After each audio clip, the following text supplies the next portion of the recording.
What's up, everybody, and welcome to another episode of Team Chat Podcast, a weekly show where we talk about video games, the ones we love, the ones we hate, and everything in between. I'm one of your hosts, Jerrett Wilson, joined by Rachel Mogan. How's it going?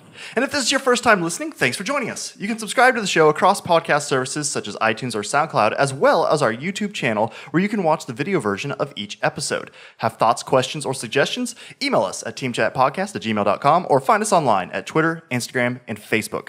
Finally, we are a completely listener-supported show, so if you're really enjoying and loving what we're creating, please check out our Patreon page where you can support the show, and in return, we'll give you cool perks like getting the episodes early before their general Tuesday release and access to our private Team Chat Podcast Discord server. If not, that's totally fine. We'll keep making the show week after week and bringing you great gaming content. Find out more at patreon.com/teamchatpodcast, and a special thank you to all our current patrons who help make Team Chat Podcast possible. That is smooth. Boom! That's very nice. New introduction, everybody. I just wrote it Sleek. like 10 minutes ago.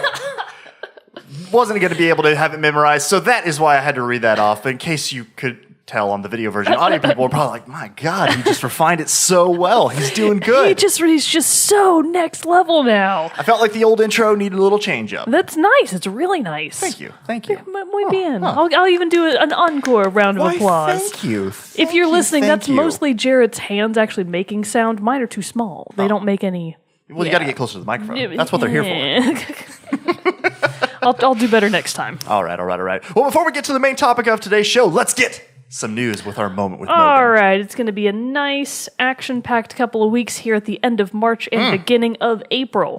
So, excited. coming up real soon, we have Atelier Liddy and Suelle, the Alchemists and the Mysterious Paintings. I realize that's a super long title. A crazy title. But that is for PS4, Switch, and PC, and all of these releases are March 27th. We have MLB The Show 18. Woo! The game everyone was waiting for. The big selling point of that one happens to be you can get to be Babe Ruth. I've seen that in the commercials. Apparently it's only for PS4, question mark. Okay. And then, of course, the game people actually care about, Far Cry 5, is launching for PS4, Xbox One, and PC. All of those titles, March 27th. So excited.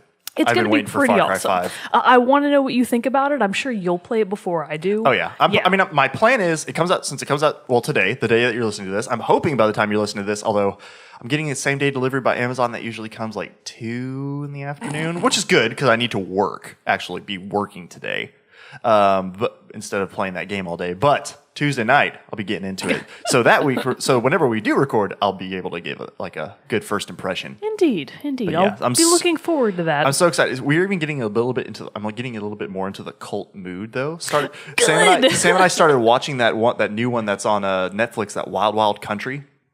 It's about like some crazy cult in the 80s out in Oregon. Is that some sort of blatant ripoff of Westworld and Wild Wild West, the movie? It's a documentary series, so it's a little different. That's different. Yeah. Ooh, wait, tell me the title again. Wild Wild Country. Oh, okay. The Duplass brothers are producing it.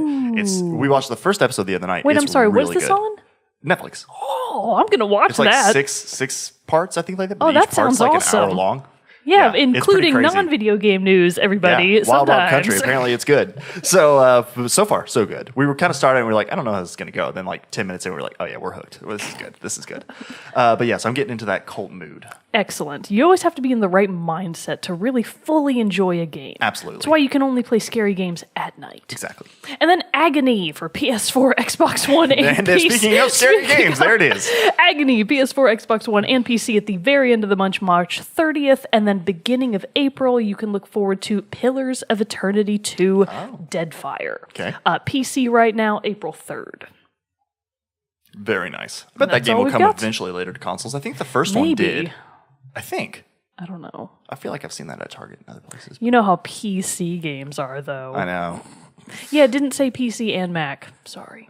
It's all right. I think it might eventually come to Mac, too. But Someday. Someday. We can just hope. Maybe. I don't know. I probably won't play that one. I still haven't got around to Divinity Original Sin that I bought just because I was like, I want to try a new RPG, and I haven't played it yet. That's what you get for trying to try new things. I know. I know. I'm so set in my ways with these great games that I got coming up here. So, But anyways, in trying new things, we do go. have a little bit of first impressions, which is Boom. our new way that we're going to do not necessarily full reviews per se, because you haven't finished the game, but a Right. first impression of RiME, which Okay. I've been recently playing. Sweet. And then later we're going to have some cool stuff from Jerrett. Yes. So to talk about RiME, first of all, one of the only reasons I was even able to play it is because it was a PlayStation Plus game of the month. Yep. Which I couple get months ago, more, right? Yeah, a February? couple of months ago. I get more games through PlayStation Plus than anything else. It's great. This is not paid sponsorship, by the way. It's Unfortunately. just great. Yep. Like all of that time that I spent not having PS Plus because Overwatch was letting me get away with it for free. Now I'm You kind s- of like, you missed that out. would have just been more time for I know getting there were games. plenty of games that I told you about. They're I like, know. Hey, this game is I coming. know. Is And on I was there. like, man, that sounds awesome. I know. You should have done it. I just missed out all of that time, and now I feel bad about it. Did you see though that they announced with, I think it was this month, because they were like, here's Bloodborne and Ratchet and Clank. Right. And everybody's like, what? What? And then they announced at the same time, they're like, but hey, just so you know, March 2019, they're going to stop giving PS3 and Vita games on it. Oh no! know.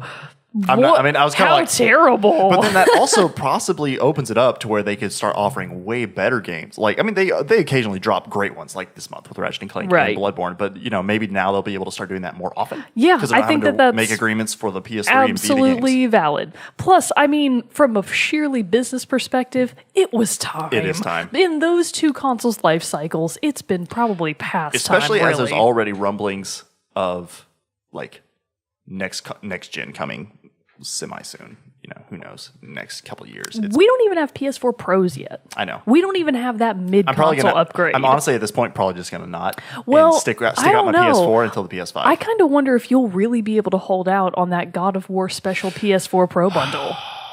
It's no, so pretty. I'm not going to drop like $400 on Yeah, that right that's now. mad cash. Yeah, that's mad cash right now. And I don't need to do that. Well, I mean, even I looked at it and I was like, man, I don't even want the game. Just give me the console. I know. That's The one console I looks want. It so looks good. so It's one of the actual special editions that I'm like, yes. If I was in the market, I would be buying that. Well, you might be able to get it after its release. Used when someone realizes that they actually didn't have the money to really have This is it. true. anyways. This is true. It All right, does so tell me about RiME. So RiME. Recently we talked about another game, Fee. Yes. The smaller indie game. I played it on Switch, but RiME I've been playing on PS4. The most accurate likeness I can say about RiME is that it's like an upgraded version of Fee that runs better and has more to the game. Oh, okay. So far things are going great. I think that if you like games like Fee, if you like games like Journey, Wind Waker, it's drawn a lot of comparison art to style The does Legend look of very Zelda similar. Wind Waker. If you like any of those titles, there's probably going to be something in RiME that you will really gravitate towards. So if you're trying to Google this, FYI, it is RiME, RIME, not rhyme like a rhyme or a limerick. Right. So in RiME, you basically start out with this premise of you are a boy, maybe? It's not really, I mean, you look kind of boyish. You might be a girl. A little androgynous. There's no one there to tell you otherwise. So you are either a boy or a girl or neither. Who knows? And you wash up on a desert island. Classic premise. Classic. Like the game opens over stormy seas. Your little red scarf goes flying over the stormy seas. Mother And then you knitted wake that up. for you, and you're just like, no, my And then you wake up, you're marooned on this island, and there's nobody else around. Like, this is not a human inhabited place currently. It clearly has, or had, some sort of inhabitants because there are these really grandiose ruins everywhere. And most prominently of all, like one of the first things that happens in the game is when you go up this specific hill that the game is clearly trying to force you to go up. Like, you can't really scrabble up the rocks other ways. It's not like Breath of the Wild where you can just go crazy and go wherever you want. The game opens up and really focuses on this massive whitewashed stone tower that's on the island. And this thing's literally like an obelisk. It's huge. It's very similar to the Tower of the Gods from The Legend of Zelda Wind Waker, which we talked about in favorite gaming moments. Yes. That was one of my finer episodes. Go back and listen to it, everybody, if you haven't already. Whatever number it is. We're 111 episodes in now. We don't even know. Who's counting? Oh, this has got to be lucky. 111? Oh, yeah. That's definitely... Triple ones. This is how old Bilbo was when he disappeared in The Hobbit. When he had his precious. Oh my god. Anyways, getting off topic. So you as nameless boy girl, we'll call it Jennifer. There we You go. as Jennifer. A strong male A or strong female name. male or female. Shelby. There we go. That's Shelby. Shelby. All right. So you as Shelby, you're just traversing this island, trying to figure out more or less not really how to survive. This is not a survival-based game. Okay. It's really just puzzle and exploration-based. So I had heard some rumblings while the game was in development that it was going to be kind of related to survival. It absolutely is not. And that actually had me worried because I was like, oh, I don't like the sound of that. That's definitely not a thing. So you don't have to worry about if that's not something that you're into. So kind of the first few puzzles really set up the main mystery of the game, which is you're trying to get into the tower. And you do this first and foremost by activating these little sculptures that are kind of like magical or spiritually based, because they then, like there's 4 sculptures. You activate them by literally shouting at them. Like you as Shelby, you just kind of sing-song shout at things to make them work. Keeping Shelby It's going. definitely Shelby now. So that's kind of like Fee, where you're Yes. trying to sing to the creatures. Yeah, to except make in them this game, respond. it's much more simple. So whereas you had the motion controls in Fee, all you do to shout as Shelby is you push triangle. Oh. That's literally it. There's no intonation. There's nothing special about it. You just push triangle, and it shout activates things. And then I guess the voice activated weird technology in the world is like, oh yeah, that's a correct input. Good for you. And it's like, sure, I guess, who knows? Maybe the magic is inside Shelby the whole time. But so you activate these statues, and they all go into the middle of the game and to this fox statue, and it becomes an adorable little fox friend, which is fantastic. I know that Bro Mogan is also a big fan specifically of fox friends, so if you like little fox-like friendos, you're going to love RiME. RiME already goes up to And perfect 10. your fox friend, I kind of assumed going into the game, because I knew that there was a fox, I thought that it might be more like your active companion. It's really not. It's more like your guide. Okay. The fox friend will just kind of flit around the map, and you only see it every now and then, and it's clearly trying to indicate to you where you're supposed to go in the game. Because the maps aren't huge, but they can be a little confusing if you don't really understand where you're at or where you're supposed to go. So I thought going into this game that you wouldn't be able to get into the tower until I thought that was end game. Because everything I had seen amped up the tower so much, I thought that must be end of story end game. It's absolutely not. It is in fact beginning game. Oh, really? So you do the first few puzzles and then bam, you're in the tower. And I was like, holy crap, that was fast. Is that all there is to the game? No, because I realize now the tower acts as your hub. So the tower's function is that it's this huge spiral staircase up and up and up, but you only get access to the next section of the spiral if you complete section 1. So for example, you get into the tower, you go into section 1, you complete whatever's in there, you come back, you get more of the tower. So that's what the tower actually is. And that's not spoiling any of the story, because that's just how the game functions. Right, you get there and you realize immediately I have to get to this tower. Now, what I will say is that I really hope that the game expands more on this story function, because the tower appears to be like an interdimensional hub, because it is not adhering to earthly physical rules in any way, shape, or form. When you enter the tower and then go up the first section of the spiral and exit the tower again, you are in a new world. It's okay, this is definitely not where I was at all. This is absolutely either a different island or a different time of the island. Who knows? It might be time-based. It might just be another dimension altogether. But so the tower is clearly some sort of magical thing that spews you out into different worlds, and then you come back and you get to go to the next one. All that to be said, the function of the game, the actual mechanics of it, at least coming from Fee directly, are a vast improvement. Oh, good. At least on PS4. Obviously, there is a version of RiME on Xbox and on the Switch, but on PS4, it's really smooth. It graphically looks fantastic. It's got that cel-shaded, highly saturated, colorful... Very bright. It's very bright. There are times where you're like, my eyes. You need sunglasses to play this game. So it's very bright, very beautiful. The soundtrack, very similar to Fee's, super minimalistic, except in big, impactful parts of the game where you want to feel the emotion of having accomplished something. And in that same vein, just the mechanics of moving around are really an improvement. It's really smooth. It's not as stuttery as Fee was. Just climbing up ledges, for example, or pushing a box around because you're trying to solve a puzzle. All of that works really well and it's really fluid. So at least in terms of sheer mechanical confines, it's already a better game, I would say, than Fee is. In terms of like spiritual style, I'm not sure it's a better game yet. We'll find out.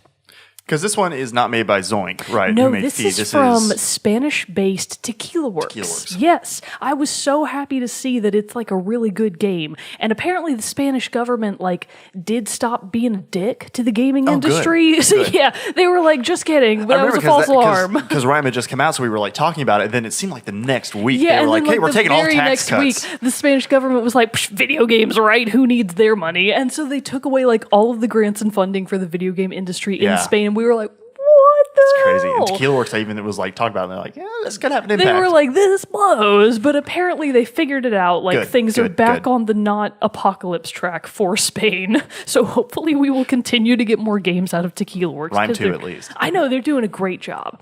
And the story piece. So right now I'm early enough on in the game that I don't really think I have a full grasp of where the story even intends to go. Okay. But there is one figure that is very like, I don't think it's a blatant ripoff per se, but it's especially Journey-esque, is that you, as Shelby, every now and then, in the distance, you will see a faceless, hooded, like it's a human figure wearing a red hood that's like very long and flowing, straight out of Journey. Like black face, black legs, everything. But every time, actually the way the game does this is really well done. Every time you get just close enough to the figure, the camera will shift in such a way that the figure goes behind something else.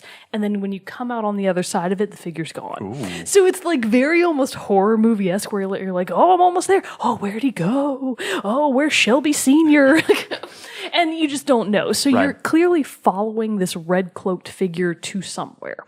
It's this figure that kind of got you towards the tower in the first place. You continue to see him or her as you get further into the tower. And I want to know more about who this person is and why they want me to go up the tower. And I assume I'll find out eventually. But for now, it's an unknown. And I will say the game is good enough that I intend to finish it. Oh, good. So unlike many games, Uncharted. I downloaded that one also off of PS Plus. So I'm intending to give that one a playthrough also. It's an excellent game for rainy Sundays. Great. How long do you think you have left in it? Definitely at least, I would say I'm maybe only 3/8. Okay. Based on the size of the tower versus how far I have gotten You still think you've got a lot left? I think I've got a lot left. Yeah, I definitely wouldn't say I think I'm 50% done. I think I'm 30 to 40% finished with it. Nice. Very nice. Okay, so that was your first impression of RiME. Again, like we alluded to at the beginning, first impressions are game. We're going to start calling that for games that we've only started, and we're not ready to give like a full definitive ranking of here's where it sits, here's a score, here's whatever.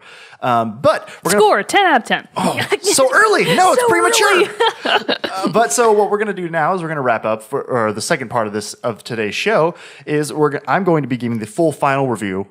And I swear this is a lot. I don't know. I'm not going to swear it's the last time I'm going to bring it up because this game is fantastic. Yeah, it's probably not going to be the last time. It's not going to be the last time. Much like last with time. Horizon, it's never the last time. But I'm going to full final review. Finally beat it of Assassin's Creed Origins. Took me long enough, I know, because I derped around like crazy in it. That's fine. I mean, it feels like a huge game, and I think that's probably massive. what you're supposed to do, right? You're supposed to derp around. Well, I'm also derping around because I'm trying to get the Platinum Trophy. No, for God's sake, Jerrett. Which I give that to only specific games. This is only going to be like my Jerrett. This is only going to be like my 4th or 5th Platinum Trophy. I only do it for very specific games. See, I love the concept of Platinum trophies. My problem is that with games like BioShock Infinite, for example, a lot of the trophies are like, oh, kill X many enemies in X way. And I'm like, that's not interesting to me. Oh. I don't think that's an accomplishment, and I don't feel like I should go out of my way to do that thing. Some of the things in Assassin's Creed are that way. Like there's one that's like kill 30 people by shooting a jar of oil with a fire arrow. See, that's what I'm talking about, man. That's what I'm talking about. And like that honestly kind was of one stuff of the right longest there. ones that took me to do. See? And I tried for so long. And did you feel super accomplished? Oh, I did. When I got the trophy, I was like, yes, finally. So yeah, no, I felt ridiculous. super about it. So I'm actually probably, what's nice about this one, when you load up the game, it shows you your current late playtime. I think I've spent over 70 hours at this point, probably like 71 to 72. That's getting on like low tier Breath of the Wild hours. I know. Good job. Yeah. Good job. Which, speaking of that, I had to go on a business trip to Iowa. this last week and played some serious Breath of the Wild. I mean, by serious Breath of the Wild, I got like way farther than I had been, being that I'm fighting Water Blight Ganon. Ooh, nice. Is that your first one? Yeah. Oh my God, you haven't made any progress. I know. But that was. But okay, but I almost had to text you and congratulations. just be like, "How the hell do you kill this guy?" Because I'm so annoyed. Dude, honestly, there's no shame in leaving, Going getting back. a little bit better, and then going back later. I might have to do You that. He's absolutely, kicking and my Breath ass. of the Wild does not penalize you in any way for doing that. So if you just that's need to good. peace out and get more gear and then come back, you can. I'm probably gonna have to do that. But anyway, that's it. That's a little deviation off the main trail. Really, my neighbor had to mow now. Can you Right hear it outside in the the window. headphones? No, I. Can Oh, just hear it okay, 'cause yeah, it's here. yeah. It's not that bad. I'm just kidding. Lady. Okay, so Assassin's Creed Origins, Ubisoft. obviously. Ubisoft. Known The as making it. Oobs. The The Ubisoft. Oobsoft. Which, gonna throw this out there, Ubisoft's killing it. I'm loving Ubisoft right now. All I want is more games from Ubisoft Montreal. Yeah. Give me Child of Light 2. There we go. That's all probably I gonna come, want. something similar. All right. But to start this off, I'm going to try to keep this up because there are some story details I want to get into that I want to avoid that are going to be spoilery just because they were things that are really impressed me and that I want to be able to talk about. But I obviously know this game only came out in October. Last October. I don't want to spoil it for anybody who's still doing this. So I'm going to try to go very high level, vague overview of the game and the things I liked and didn't like. And then at the very end of this, jump into the actual more spoilery parts of this. Okay. First off, and a very basic thing, it is a massive, massive improvement over the last Assassin's Creed games. Now, granted, I have not played an Assassin's You Creed mean game. all 20 of them? There are a bunch. But I hadn't played, the last one I had played in full was Assassin's Creed 4 Black Flag. And that was a while That was a ago while in ago. Assassin's Creed Because lifetime. we've had Unity and Syndicate, not to mention a couple of the smaller like offshoot ones for either mobile or portable services, portable devices. But the thing is, I never played Unity because I heard it was just bad. I just like people like it's the What was same even old, the same old premise of French Unity? Revolution. Oh, Which well, that's would have kinda been an cool. exciting time. Yeah. But they said it felt very regurgitated. They tried to like throw in some like extra co-op stuff, which just didn't go off very well, and it just wasn't great. Then Syndicate, I just never really heard anything good or bad about. So I was kind of like, I've got other stuff I'm trying to play. I might get around to it. Yeah. But I'm so glad I got around to playing Assassin's Creed Origins because it is so much better. They did so much different stuff to it. For one, it's an incredibly big, very openly massive world. I've said before, if you can take the people did this when the game first came out. They got your Eagle Senu and flew from one end of the map to the other. Took like 3 hours. Wow, dang. Huge Senu map. be slow. You can even boost Senu and like as an eagle flies, nothing in its way. And Over it still yonder takes as like the 3 Senu hours to do it. flies. Yeah. So it's got this huge, massive game. Obviously, it's set in ancient Egypt, which is an awesome time period. And obviously the storyline is it's based off of, by the title of the game, Origins, it's how the Assassin's Brotherhood begins. So it's kind of a nice thing where it's like, if you didn't play all the other games, You don't have to have. you don't have to.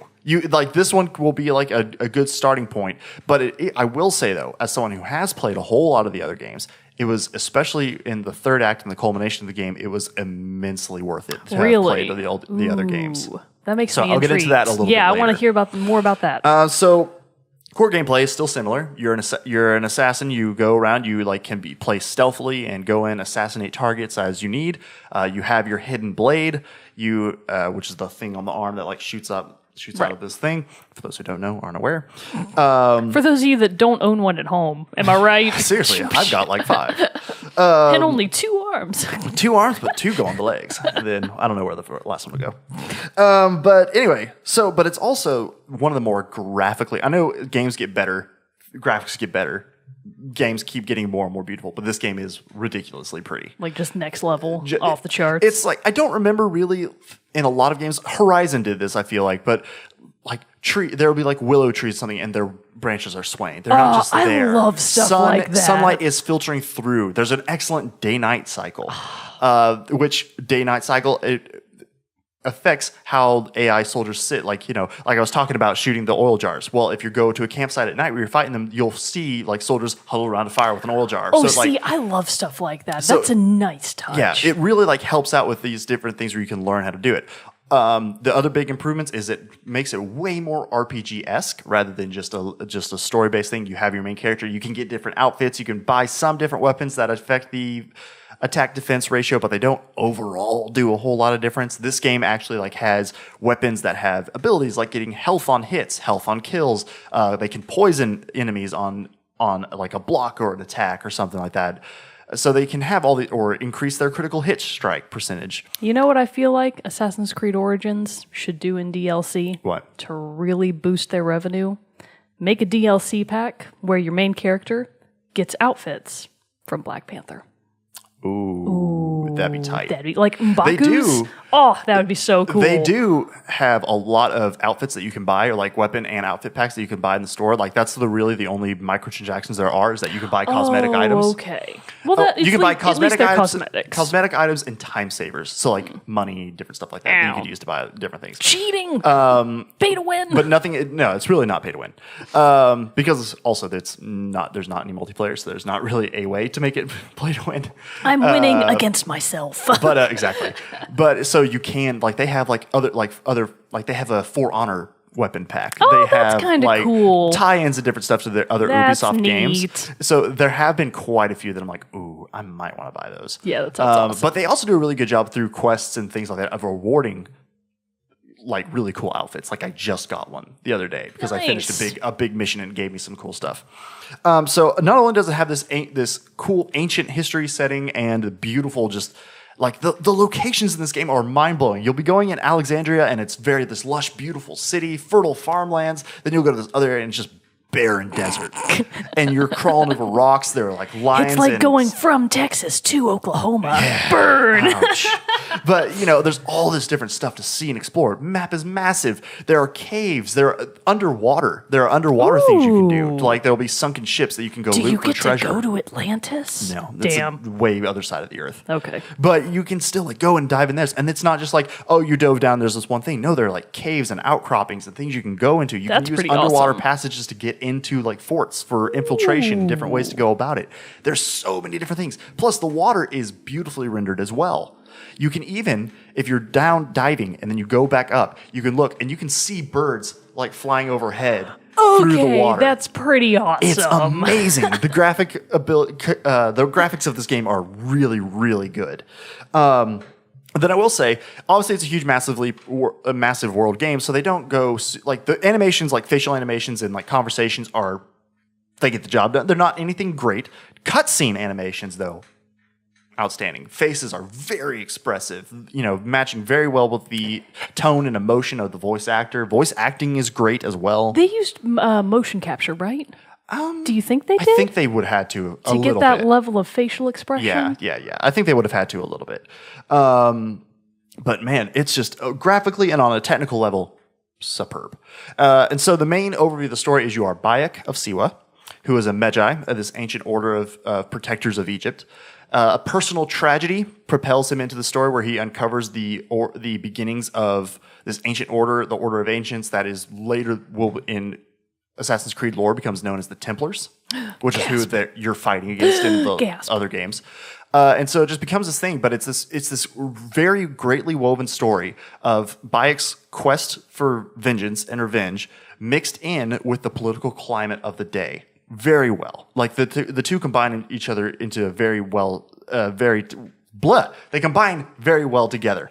Because also Bayek's wife, Aya, who is not a Medjay, I realized after the later playthrough, I'd said that in a previous episode, she's actually Greek. So she cannot be in the Medjay. No, but she is still a badass in her own right because she is actually an agent for Cleopatra. So that's part of the political intrigue of this, is Cleopatra is trying to overthrow her brother Ptolemy, who is trying to claim that he's the rightful pharaoh of Egypt, and she's like, no, it's me. Like hashtag fake news. Exactly, like you're wrong. So you are Aya in the wake of this personal tragedy has gone off. You both kind of reacted in different ways about it. Bayek became very much just like, I need vengeance and to get Egypt on its right path. I need this for me kind of thing. Aya is more looking at it as like, we need to look past this. It's terrible. Yes, I want revenge just as much as you do, but we need to set Egypt up for a better thing. So there's that little bit of conflict, and that comes into play very often in the game. As I've said before, Bayek and Aya, like when I talked about them in the relationships and romances episode we did for Valentine's Day this year, they are incredibly great. They have great dynamics together. Their chemistry is great. Like I said, every time they see each other, they just like run and hug and they're like talk to each other. Like you can tell they love being each other. They love fighting with each other. Like not with each other, but fighting other people with each other. Oh, okay. They're just this very like. I'm actually glad you expanded on that. I was okay. No, whatever. they don't just like they just yell and scream. As long at each as other. everybody's fine with it. Yeah, no. It's definitely not that at all. They love fighting other people together, exactly. And so it was incredibly great, just because like I've said before, I'm a big history buff, and so I love being able. Ancient Egypt is a period I'm slightly familiar with, but not super familiar with, and so it was great to like typical Westerner to get totally involved in this setting, and you learn so much just from conversation about their mythology, their gods, the setting, the political climate of the time. This one even expanded, which I think is a huge moment for video games that Ubisoft chose to do with this. They actually created a standalone mode that came out a few months after the game's release called Discovery Tour, where you can go in and you can just walk around ancient Egypt. There's no combat. You're not doing the story. You're literally going from location to location, and it will have learning and reading and learning about ancient Egypt. Okay, that sounds awesome. It's great. I haven't had a chance to like really dig into it yet. Can I just buy Discovery mode? If you're a teacher, yes. God damn it. So, I mean, like, it's totally this thing of like they did this as a learning tool, which I think is That's incredible. Such a cool idea. It's incredible. Oh. And Assassin's Creed is an excellent series that will allow for that. Because they could have done that with Unity. Oh, yeah. To great effect if they had thought of it at the time. And I'm sure this is going to stay a standard in the next Assassin's Creed. It's already rumored that the next one will possibly be Ancient Greece, which would be also very, very well suited for a Discovery Tour type thing. Let's see. Okay, so the big pros, I'll go through some pros with this that are not spoilery. Some of the big changes that I really enjoyed is the revamped combat system. It is no longer, in the older Assassin's Creed games, you could do an assassination, which if you got above, below, hidden from sight of somebody, you could just jump out, assassinate, done. One hit kill. They did away with that. You can no longer one-hit kill with assassinations all enemies, because if they're either a higher level than you, they're like a boss or a higher level figure, you cannot always just one-hit them with that, which I thought was a great addition, because that sometimes often made it way too easy. Yeah. This made you really have to really evaluate your approaches, how you're going to attack, how you're going to get away, and, if you're going to have to kill everybody in this fort, or if you could just kill the one guy. Gotcha. So it really did a lot of that stuff. It also added in another thing that was it was cool the first time you did it in the old Assassin's Creed games, but then it kind of got old, where you would be fighting people, but then if you could just get like one counter kill on somebody, you could like hit the O button on PlayStation, and you would counter an attack, and then you would immediately kill that person. Then you could just chain kill. Oh, you've told me about everybody. that. And like it's really cool to take out like 20 people all at once, but it also gets very old when where that would be real helpful? There's no. It's like, no, you just know all I got to do is just get that counter kill and I'm good. Right. So it kind of took it away. Where would it be really helpful? Dark Souls. Oh, that would be very Make it really easy. But this one, they made combat much more difficult. You can have like a sword and shield. You can even have like dual wielding weapons depending on what you use. But you can use your shield as a weapon. So you can later unlock like an ability to like run and shield bash somebody to knock them uneven. So you could break their guard if they have a shield. Like Brigitte. Yeah, because if they have a shield, you can just hit them with a light attack, but their shield's just going to block it. So you got to use a heavy attack to unlock it, which makes them stumble. Then you can hit some attacks and you can chain some attacks. You can do some other things. You're way more versatile in how you can switch between your melee weapon and your ranged weapon, and you can equip 2 melee weapons and 2 bows for your ranged weapons, and then you can have a tool, like you can have sleep darts, poison darts, or fire bombs, and even like a berserk dart or something like that makes the other like an enemy go mad and start attacking his own people, kind of thing. Or and then your other melee thing that you can have is a torch, which you can actually fight with the torch if you want. One of the trophies is killing a poisoned plus 35 plus level opponent with a torch in under 30 seconds. That's pretty funny. It was hard. So like there's a lot of different things like that. And you can easily be fighting with melee, like knock somebody back, switch to your bow, then finish them off with a bow real quick. So it allows for a whole lot of different situations. You can even parry attacks, which then make them stumble. You can supercharge your heavy to like really knock back because there'll be some guys who like higher level opponents who have shields that have like big tower shields or something like that you have to really just knock them out of the way with. You can have heavy weapons, spears, swords, sickle swords, dual blades, like all tons of different weapons you can have and tons of different shields. And like I said before, they gave you all these different kinds of buffs. Now, the one slight con I have that is it's great. Love the thing because especially later on in the game when you are like higher level, like I'm level 40 right now, which is the highest you can be without buying DLC. Oh, okay. It very much feels like a dance and it's awesome. Like somebody will lunge at you and if you can right at the last moment juke back and dodge out of the way, it will actually fill your adrenaline meter, which then allows you to do like a super attack, which then you can chain to like do a chain kill to somebody else, but only kills like one guy. It doesn't like start killing everybody. So there's lots of different ways you can go about combat, which makes it very fresh and each fight very, very, you can't take a fight for granted, basically. Okay. Is what I'm trying to say. So I thought they did that very well. Now, the one thing about it, though, is it can be very, very difficult to get a hold of, which is kind of a con. Are there difficulty levels? Do you have options? You can set like easy, medium, hard. Yeah. You can even then, after you beat the game, unlock harder difficulty levels gotcha. like for like New Game Plus and different stuff like that. Cool. You can even do a setting where enemies level up with you. Oh, God. Which I thought about doing, but I was already like more than halfway through the game when that came out, when that feature came out. So I was like, I might save that for a future playthrough. But that would make it very, very difficult. So let's see. So that was really great. But the con about it is that the combat system can be very difficult to get a handle of. I found myself, especially early on in the game, dying so many times from what felt like stupid things where it's like I would be trying to attack this guy, but for some reason Bike would strike this way and then I'd get hit like not even at the guy. It has a lock-on system where you can like click the right stick and it'll lock on to the closest target and then you can kind of like switch to like make it easier for different things.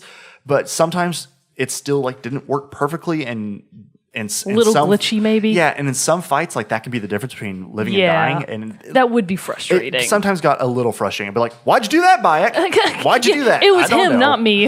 And so just little things like that, which made it a little frustrating. Another big, huge pro, they have boss battles now. That like blows my mind about awesome, Assassin's Creed. But it's really cool because it adds in so many these different things. Again, some of the assassination targets are like actual boss battles that you have to fight, not just somebody you run up and run off, assassinate and run off. And another thing how they did this really well, which is another one of my pros, is that there are tons of side quests and side abilities, but you don't discover what all of them are at the very beginning. The farther you go, the more you discover, you find these new areas and new things you can do. Like there are, typical things like go loot this treasure here. Fine. Go raid this fort, kill the captain, raid the loot in there. Okay, cool. I've done that a lot. But then there'll be like tombs, which have like a puzzle aspect to them. Very cool. That's a blatant ripoff of Tomb Raider. A little bit. But I mean, it's also Ancient Egypt, which is prime for tomb raiding. That's true. And then later on, there'll be like, this is slight spoiler if you don't want to know, but there will be later there will be camps that have war elephants that are massive like bosses that you have to fight. Very nice. Just find. So there's a lot of... Who is it, Fabian, that has the war elephants? I thought it was... Is that the Fabian Hannibal. Strategy? Oh, no, it's Hannibal. You're right. Yeah. Yep. And so like all these war elephants, which are really hard to fight. Oh my God. I just beat one actually this morning and trying to get all the locations done because that's a trophy. All locations. Oh my God. So many locations. But it keeps, some other basic things like there are still viewpoints that you have to go to and synchronize with to unlock more of the map and things of, which then also helps Senu, who is able to then help locate targets, treasures, and different things like that easier. So also kind of along in the same line with the combat, but as a con, gear selection could be more refined. So you have a screen in the menus where you can pick your shields, bows, and all that different stuff. But as I listed before, there are so many different kinds of bows and weapons, but you can only select 2 of each for that. Gotcha. But then sometimes you'll get into a combat situation and you're like, oh, this bow's not working out for me. So you got to pause, go to the menu, go to that, change out a bow, then go back in. Which I know that is a very RPG-esque element, but it also very much kind of takes you out. Does the game have like a quick gear wheel style? No. You have to go to the menu. Ooh, that kind of sucks. You can with the left and right D-pad buttons, you can the right one will quick switch your weapons that you have selected, and right and left switch will do your bows. But still, yeah. So that helps, but also it's just like, but I have all these other weapons. I really wish I could switch to them a little bit faster. See, actually, one of the reasons this is super old school, but remember Prey? One of the reasons I didn't like Prey was the gear screen. Yeah, it was rough. So awful. Whereas like games like Dishonored, they have like that quick gear wheel, and once you learn it, it's super intuitive. And that blows. That Assassin's Creed doesn't have that. It kind of made it a little stilty sometimes. Let's see what else we got here. Oh, the one great thing and again, this could have changed a little bit because I haven't played the last 2 recent versions of Assassin's Creed, but almost every surface you can climb. Yeah. Which is, I know that's true in like Zelda and different things like that, but in Assassin's Creed, it used to be very much like you had to see the path up the tower that you could climb. Okay. But now you know what else does that mode? Uncharted. Oh, And you know what game sucks? Uncharted. Uncharted. That's what you say. Yeah. But so you can go and literally climb. You can climb a cliff face in the desert. You can climb the side of a building, a big tower. There are still some things you can't do, but pretty much anything you see, you can climb, which is great, which really just allows for so many more avenues to be able to take out opponents.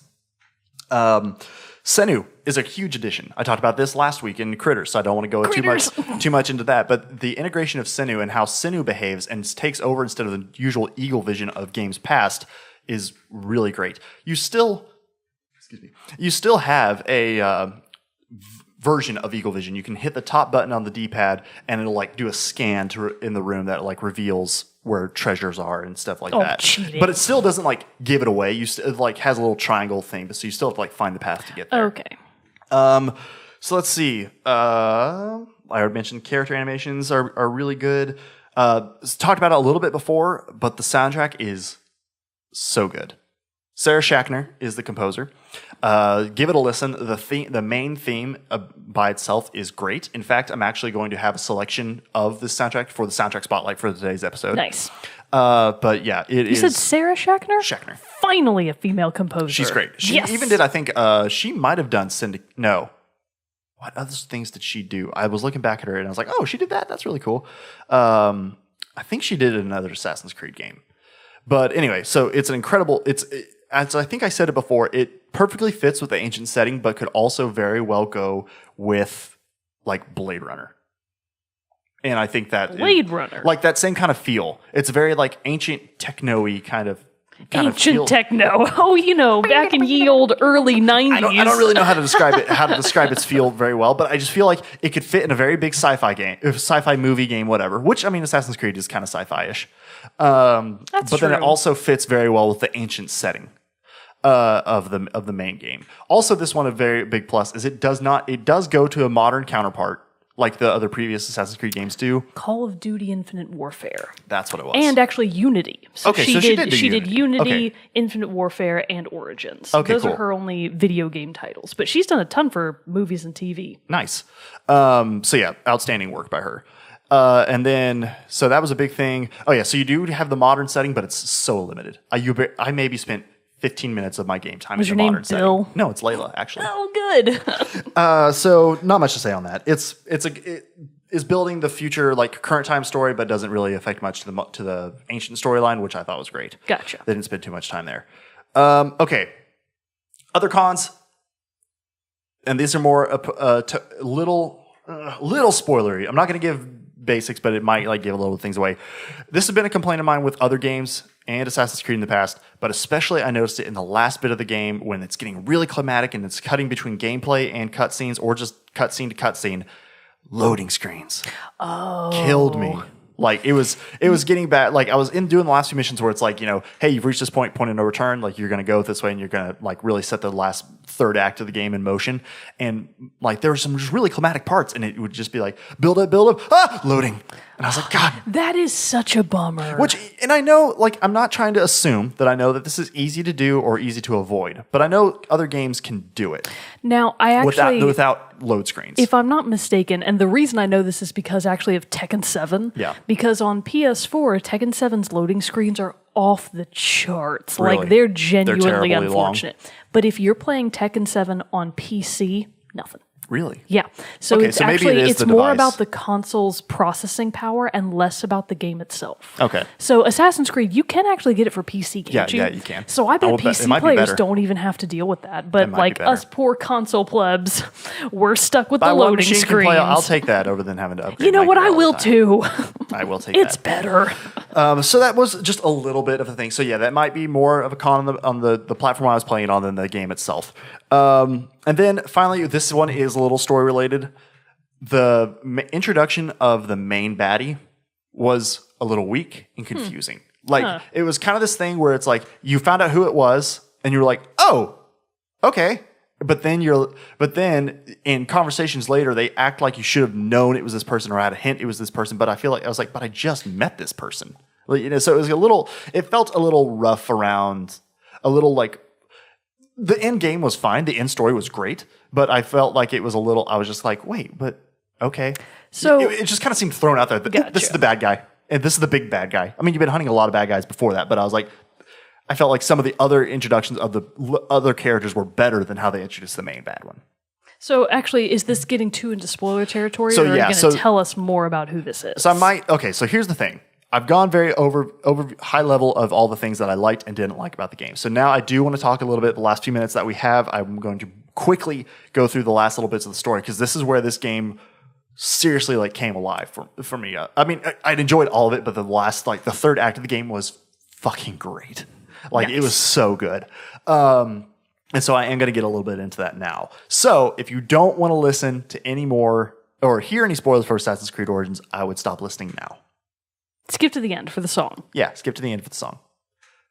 But here we go. Spoiler time. All right. I'm ready. Tell me about it. The end game.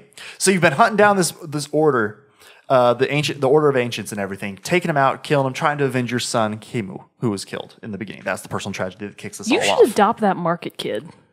Oh, yeah, Reda? Yeah, you Reda? need to. You and Aya just need to adopt that kid. So in this whole time, and what I've talked about and alluded to a little bit before when I've talked about this game, is how Bayek and Aya are obviously shooting for the same goal, but they're going out in different ways. Obviously, Aya's going about it to secure a stronger Egypt, because obviously at this point too, Greek influence is very strong in Egypt, and Roman influence is becoming stronger. And there's unrest with Ptolemy trying to take the throne from Cleopatra and all that going on. And if Ptolemy wins, they're like, okay, but he's going to plunge Egypt into this dark age and everything. We need somebody better. And so Aya's like, I need to take out this Order of Ancients because they're trying to help Ptolemy. So that's why I'm going about this. Obviously, added benefit, they killed my son. So this is going to be great. They're like getting to have revenge. Bayek is like, no, I don't care. Like, they killed our son and I'm going to take care of this. Typical dude. And so, which I will say, another plus, Bayek is the best, like probably might be the best assassination, second only to Ezio of the series. Like, I loved Ezio. Bayek is a badass. Just a really fleshed out character. Yes, incredibly well done. So it goes in all this, and eventually it's just like, it gets to the point in history where Cleopatra is like, all right, well, I'm bringing in Romans to help me out here. And, you're like, kind of like, I don't know about that. And so it builds up into the final thing where you're finally taking on and you're going to attack Ptolemy and try to take over, finish off the order. You found out who the big bads are. Two of these Mark big bads. Antony show up? No, actually. Oh. And so, or maybe he does briefly in a cutscene, but then, so you're going on and you're go with Aya to Alexandria to help protect Cleopatra. Cleopatra meets with, one of the missions is you sneak Cleopatra in a rug, like into the palace. The classic Caesar mission? To meet Caesar. That's awesome. Because he's meeting Ptolemy, and we're meeting with Ptolemy and all that. And so then, through that, Caesar is able to ally with Cleopatra. And then you go into this where you finally take on and fight the forces of Ptolemy. And you get to this, you go through this whole big fight and battle. And then, which is great also in this part, because in this third, you had got to play one mission as her before, but you actually get to play as Aya in the third act. Oh, that's cool. Like, Bayek totally takes like a second stage to this. You switch in between them, but you get to play a lot of the third act as Aya. That's and it's awesome. badass. Because she is badass. She has like dual wielding weapons. Oh, she's so cool. So you get to go in this, and then you take out and you get to attack all of these. You find the big. I'm trying to like keep this very brief, so I don't spend like hours on this. So I'm trying to figure out how to like condense everything that happened. Basically, you find up finding this guy who like, this is the guy who killed our son. Bayek fights him, and right at the very end of the fight, like he's pulled like Caesar rides up and he's like, at the end of this battle, because it's all part of the big battle and everything, and you like kill, you're about to kill him, and then Caesar rides up and he's like, he's Roman, it's a Roman guy who was involved in this, and it's like, he's Roman, he'll be tried by Roman laws, and you're like, oh, but I want to kill him, damn it, and all this. Well, then it goes on to find out that it's actually, because right after you take control and power, you have to go into the tomb. You have to find a new way into the tomb of Alexander the Great in Alexandria, because it had been like collapsed in and everything. And when you get there, you realize that he has one of the items of power in his tomb that are related to the Assassin's Creed lore. So there's like the Apple of Eden, which comes up, which is this orb that grants that evil Pope had. Yes, right. exactly. And then there's these other items. Well, Alexander has one in there, and then you realize. So this is how it kind of introduces the big bad. Is that it's Caesar's right-hand man, Flavius. Flavius, the conniving and he's bastard. the one who actually wound up had killed Hemu in the very beginning. But they all had masks, so you didn't know who they all were and all that stuff. But so that was the thing. Flavius. He like shows up and you see him, and then like 5 minutes later, I feel like you figure out he's the big bad, and then they're like, "Oh, we should have known." And I was like, "But should we have?" Like he seemed very, I don't know. That's why I say it kind of felt flaky. So then you realize. In Cleopatra's like coronation and all this other stuff, the big Septimius was the who you thought was the big bad at the time, like the end all be all bad guy. But then you realize he's still alive, standing at the side of Caesar. So then you realize, oh shit, Cleopatra sold us out. Like we did all this stuff for her to get to power, and now she's just allying herself with Caesar, who's closely allied with the order. Nothing changed. Gotcha. So now it's like, what the hell? So I thought killing Flavius, when you finally do actually able to kill Flavius. There's so much game after you take power for Cleopatra. Like really? There was so much more than I thought that was going to be the end. And so that's what I mean. I was like, oh my God, there's still so much more. This is great. And so you go on, you kill Flavius, and then you realize that like, and at this point, Flavius, the big bad, which is another variation from the series, you kill the big bad before you kill like the secondary big bad, Septimius. And so you go through all this stuff, and then you're like, well, crap, we did all this. Obviously, we can't trust the leadership. They're not going to do what we need to do. So like we need to form our own thing. And so that's where like the brotherhood part gets come up. Okay. But still then, through all of this, I and Bayek have been having these conversations with each other where they are like, we need to do this, but obviously you feel this close love and everything for Egypt, and you need to like kind of be here. And I was like, I can't be here because we'll never be as effective as we can be if we're trying to be together and protect each other all the time. So it actually ends with them separating. Oh my gosh. So heart-wrenching. It was. Aya goes and sets up a bureau for the Brotherhood in Rome. Bayek stays in Egypt and runs things from there. But so here's where the game took a turn though for the end where I was not expecting. So all this happens, you kill Flavius, realize what's up, and then you have this big series of missions where Aya is trying to be escorted to Rome, because at this point, Roman occupation in Egypt is massive. Cleopatra's totally sold in. She and Caesar have a son, Caesarion, and all this stuff. And so this mission where you're on a boat, which was great because then it throws in the boat aspects like combat, naval combat of Black Flag and later games that people really enjoyed. You're able to, you go on this, and you're being transported to Rome, and in the hope of meeting your allies, one who is a Brutus from Rome. Huh. So you wind up after you fight through the Roman fleet, and you're able to like sneak your way to Rome. The cutscene opens up, and it's like 3 days later, March. I can't remember the exact date, but anyway, March 25th or 20th. Which one is the Ides of March? Exactly. I can never remember. It's the Ides of March. That's awesome. And I was like, oh my God, am I going to assassinate Caesar? Oh, that's pretty cool. As, not Bayek, but as Aya. Oh, that's cool. So it's this whole the third act was just so great in how they did this. And sure enough, yes, you like go in. Do you just like dress up as a politician? You fight Septimius. You have to fight Septimius first because like Caesar, like this cutscene, Septimius is talking to Caesar and he sees you coming in, and you have to do this big final boss fight against Septimius, and it is like very hard. Like so I'm level 40 and like he's kicking my ass. I died several times. So all this is going on, and then you beat him. You like fall on, have to sneak through this like other area to get to it, and then you like walk in, and then see like the senator's robe, and you put it on, and then you just walk in, and you just do the first like strike into Caesar. Then Brutus runs forward, and everybody else and like kicks off. Brutus is like, my chance. Exactly. But I was like, oh my God, I had no idea the game was going to go here. That's pretty awesome. It was so badass. And so then it just cuts to like these other things as like the foundation of the Brotherhood, and everything, how Bayek's running things, Aya's running things, they still keep in contact with each other, obviously, but it had this like moment where they're like on the beach, but alongside the Nile, talking about like what they need to do and have in this future and everything.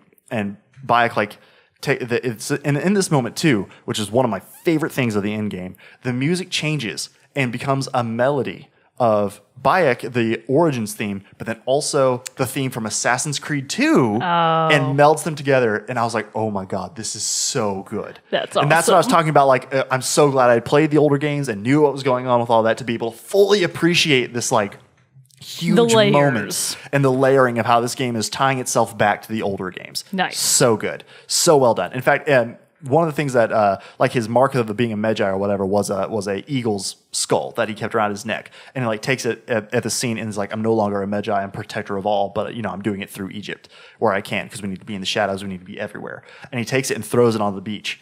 Well, when Aya picks it up, it left the imprint of the Assassin's Creed like logo from the skull on the sand. Cool. It's like I was like, "Oh, that's where they got that from!" And so like it was just all these moments, and awesome. just like one after the other, just tying it in. And I was like, "Oh my God, this is better than I ever could have wished for." That's pretty sweet. So the end game, all of it, of how it tied it all together, the blending of the Assassin's Creed lore with the historical going and political goings on at the time, getting to take part in the Ides of March. All of this just set it up so well. The third act just completely blew me out of the water and just made for an incredible gaming experience. All right. So I would say the glitches that I had were not the issues that I had with the game were not great. Were not huge, game breaking, game shattering. But so of our ranking system, I would say though I would give the game an 85. Really, just an 85? See, that felt very good to me. Because I can't remember now what I gave Horizon. Horizon I gave 10. It's like maybe I thought it would get like a 90. Maybe a 90, I think. 80 in between there. An 87. I'll split the difference. Yeah, an 87. We'll go with 87. There we go. 87.5 or whatever. But yeah, so an incredible game. If you are a fan of Assassin's Creed, get it just for the third act stuff where it ties it all together and brings it all back. If you've never played an Assassin's Creed game before, this is a perfect starting point for you to get into the series and for what's to come. They've already released 2 DLC packs for the game already, which I will be getting. And they've also stated that they're not going to be making an Assassin's Creed game for 2018 because they want to focus more and provide more support for Assassin's Creed Origins. Right now, they are rumoring one, like I said, for 2019 that is supposed to be based in ancient Greece. But we shall see. But definitely give Assassin's Creed Origins a play. It is well worth your time. Excellent. All right. Well, before we go, we do have our soundtrack spotlight for this week, which is, as I said, coming from Assassin's Creed Origins. The track is Ezio's Family Origins version because it's such a great track of how it blends the two together. So check that out. Again, Sarah Schachner is who did it for Assassin's Creed Origins. That will play after the close of the episode. But with that, this concludes this episode of Team Chat Podcast. We hope you enjoyed our first impressions of RiME and our review of Assassin's Creed Origins. If you have played either of those games, please let us know. And what your thoughts on those are, send us an email. Find us on Facebook, Twitter, Instagram, comment Discord below. for the Discord patrons. for the patrons. Comment below on the YouTube video. You can find us pretty much anywhere online you want to. But with that, I'm one of your hosts, Jerrett Wilson, joined by Rachel Mogan. Adios. We'll see you all next time. Stick around for the song.